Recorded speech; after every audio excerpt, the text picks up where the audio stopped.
नमस्कार दोस्तों, स्वागत है आपका मेरे चैनल गृह लक्ष्मी में। आज मैं आपको बताऊंगी 2023 कब है सावन की पुत्रदा एकादशी। जाने डेट, पूजा विधि, शुभ मुहूर्त और पूजा सामग्री लिस्ट।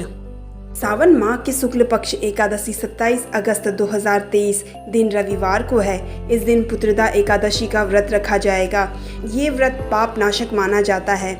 इसके प्रभाव सुयोग संतान का सुख प्राप्त होता है।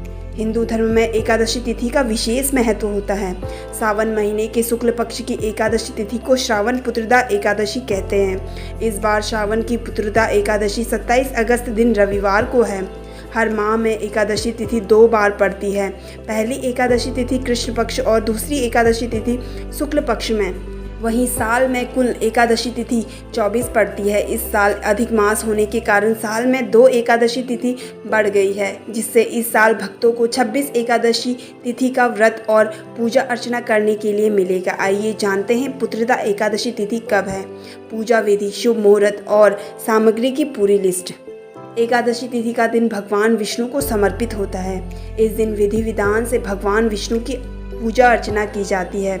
मान्यता है कि जो लोग एकादशी तिथि का व्रत रखकर भगवान विष्णु की पूजा करते हैं, उनकी सभी मनोकामनाएं पूरी होती है।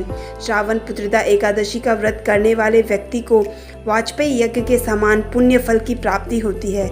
इसके अलावा इस व्रत के पुण्य प्रभाव से भक्तों को संतान प्राप्ति का वरदान भी मिलता है।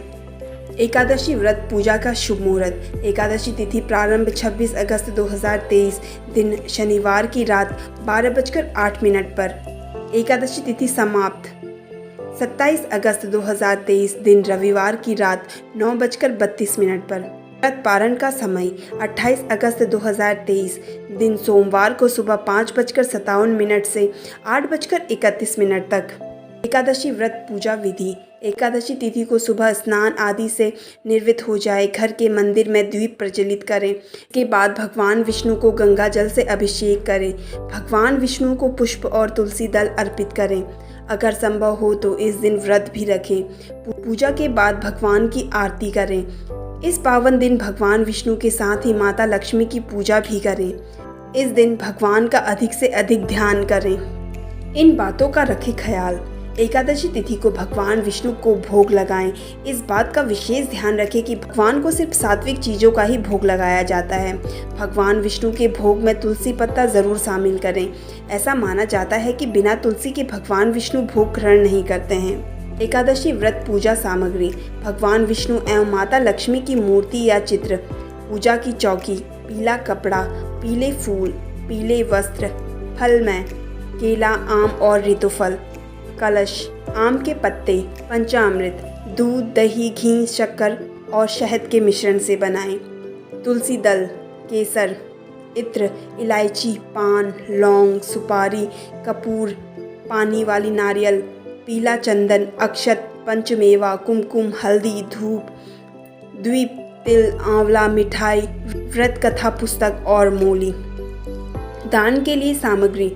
मिट्टी का कलश, सत्तू, फल, तिल, छाता, जूते और चप्पल। एकादशी व्रत महत्व। एकादशी के दिन व्रत रखने से सभी तरह पापों से मुक्ति मिल जाती है। इस व्रत को करने से व्यक्ति की सभी मनोकामनाएं पूरी हो जाती है। पुत्रदा एकादशी व्रत संतान के लिए रखा जाता है। इस व्रत को करने से निसंतान दंपतियों को संतान की प्राप्ति भी होती है। धार्मिक मान्यताओं के अनुसार एकादशी का व्रत रखने से मृत्यु के बाद मोक्ष की प्राप्ति होती है। तो दोस्तों, इसी के साथ जानते हैं आगे सावन पुत्रदा एकादशी व्रत कथा। द्वापर युग में महिष्मति नाम का एक राजा था, जिसकी बागडोर राजा महाजीत के हाथों में थी। राजा महाजीत धन, ऐश्वर्य, संपत्ति से परिपूर्ण था, लेकिन पुत्रहीन होने के कारण वह हमेशा चिंतित रहता था। राजा ने पुत्र प्राप्ति के बहुत उपाय किए, किंतु उसका हर उपाय निष्फल रहा। राजा महाजीत वृद्धावस्था की ओर बढ़ता जा रहा था। राजा अपनी प्रजा के साथ समस्त प्राणियों का अच्छी तरह ध्यान रखता था। पुरुषार्थ करने के बाद भी वह संतानहीन क्यों है, इस बात को लेकर वह हमेशा दुखी रहता था।